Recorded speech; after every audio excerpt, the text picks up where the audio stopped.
ଶୋଇ ଅଛି ଏଇଟା କେଉଁଥିରେ ଶୋ କରୁଛି ନା ପ୍ରେଜେଣ୍ଟ ପାରଫେକ୍ଟ। ଯଦି ପ୍ରେଜେଣ୍ଟ ପାରଫେକ୍ଟ ଶୋ କରୁଛି ଆମେ ଜାଣିଛୁ କ'ଣ ନା ଇ ଅଛି ଇ ଅଛ ଇ ଅଛନ୍ତି ଏମିତି ଆମର ସିଲେକ୍ଟ ଭାବ ଶେଷରେ ଆସିଲେ ଆମେ ଜାଣି ତାହା ହେଉଛି ପ୍ରେଜେଣ୍ଟ ପାରଫେକ୍ଟ।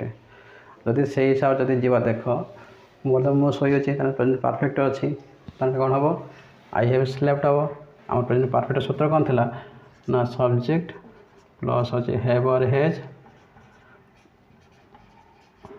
ତାପରେ ହେଉଛି ଆମର ଭାର୍ବ 3 ପ୍ଲସ୍ ଆମର ଭାର୍ବ 3 ଥିଲା। ଆଇ ରହିଲା ହେଭ୍ ବସିଲା ଡି ବସିଲା ଏବଂ ସ୍ଲିପ୍ର ଭିତରେ ସ୍ଲେପ୍ଟ ହେଲା କିନ୍ତୁ ତାହା ହେଉଛି ଭୁଲ। କାହିଁକି ଭୁଲ ପ୍ରଶ୍ନ କରିବ ନା ଦେଖ ମୁଁ ଶୋଇଅଛି ମାନେ କ'ଣ ହେଉଛି ମୋ ଶୋଇବାଟା କ'ଣ ସରିଯାଇଛି ମୁଁ ଶୋଇଅଛି ବାକିର ଅର୍ଥ ସବୁ ବୁଝ କ'ଣ ହେଇଛି ମୁଁ ଶୋଇଅଛି ମାନେ କାମଟା ଚାଲୁଅଛି କାମଟା ସରିନାହିଁ। ଆଉ ପ୍ରେଜେଣ୍ଟ ପାରଫେକ୍ଟର ନିୟମ କ'ଣ ଯେଟା ଫିନିଶ୍ଡ ଆକ୍ସନ୍ ପ୍ରେଜେଣ୍ଟ ପାରଫେକ୍ଟ ଯେଟା ହେଉଛି ସରିଯାଇଥିବ ଇଏ ତ କାମ ଚାଲୁଅଛି ନା ଆଉ କିଛି ସମୟ ସରିବ ତାହେଲେ ଏଇଟା ପ୍ରେଜେଣ୍ଟ ପାରଫେକ୍ଟ ହେବନି ଏଇଟା ହେଉଛି ପ୍ରେଜେଣ୍ଟ ପ୍ରୋଗ୍ରେସିଭ୍ କଣ୍ଟିନ୍ୟୁସ୍ ହେବ। ତାର ହେବ ନା I am sleeping I have slept ହେବନି ସେମିତି ପୂର୍ବ ହିସାବରେ ଯାଉନି ଇ ଅଛନ୍ତି ସେମିତି ହିସାବରେ ଯାଉନି ସେମିତି ଗଲେ କିଛି ବାକ୍ୟରେ ଜାଣିପାରିବନି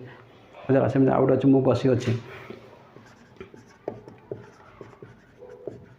ଏଇଟା ମଧ୍ୟ ଦେଖ ଇ ଅଛି ହେଉଛି ତୁମ କହିବାଟା ଆଇ ହେଭ୍ ସେଡ୍ ହେବ ଭୁଲ ତେଣୁ ଏଇଟା କ'ଣ ହେବ ନା ପ୍ରେଜେଣ୍ଟ କଣ୍ଟିନ୍ୟୁସ୍ର ହେବ। ତାହେଲେ ଆମେ ଜାଣିଛେ ଆଇ ଏମ୍ ସିଟିଂ ବୁଝିଗଲା ତ ସବଜେକ୍ଟ ପ୍ଲସ୍ ଇଜ୍ ତାପରେ ଭି ଗଲା ଆଇ ଇନ୍ ଫ୍ରମ୍ ତାହେଲେ ପ୍ରେଜେଣ୍ଟ କଣ୍ଟିନ୍ୟୁସ୍ର ସୂତ୍ର ହେଉଛି ଯେଟା କାମ ଚାଲୁଥିବ କ୍ଷଣସ୍ଥାୟୀ କିଛି ସମୟରେ ଶେଷ ହୋଇଯିବ କିଛି ଶେଷ ହୋଇନଥିବ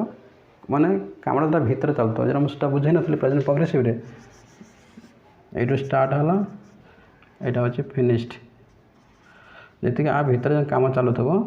ହେଲା ଏଇଟା କୁହନ୍ତି ପ୍ରେଜେଣ୍ଟ ଆକ୍ସନ୍ କରୁଛେ ଭିତରେ ତାହେଲେ ଏଇଟା ହେଉଛି ପ୍ରେଜେଣ୍ଟ ପ୍ରୋଗ୍ରେସିଭ୍ ବା କଣ୍ଟିନ୍ୟୁସ୍ ଯେଟା ଭିତରେ କାମ ଚାଲୁଅଛି ମାନେ ଅର୍ଥାତ୍ କ'ଣ ମାନେ କାମଟା ଚାଲୁଅଛି ଶେଷ ହୋଇନଥିବ ଏଇଟା ଟେମ୍ପୋରାରୀ କହନ୍ତି ମାନେ କ୍ଷଣସ୍ଥାୟୀ କାମ କିଛି ସମୟ ନିଶ୍ଚିତ ଶେଷ ହୋଇଯିବ କ'ଣ ବୁଝିବ ତ ସେଇଟା ହିଁ ପ୍ରେଜେଣ୍ଟ କଣ୍ଟିନ୍ୟୁସ୍ ହେବ ଓ ପ୍ରେଜେଣ୍ଟ ପ୍ରୋଗ୍ରେସିଭ୍ ହେବ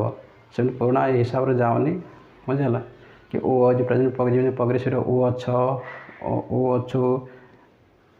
ଅଛ ସେମିତି ହିସାବରେ ଯାଉନି କି ପ୍ରେଜେଣ୍ଟ ପାରଫେକ୍ଟରେ ଇ ଅଛ ଅଛି ଏମିତି କି ଇ ଅଛ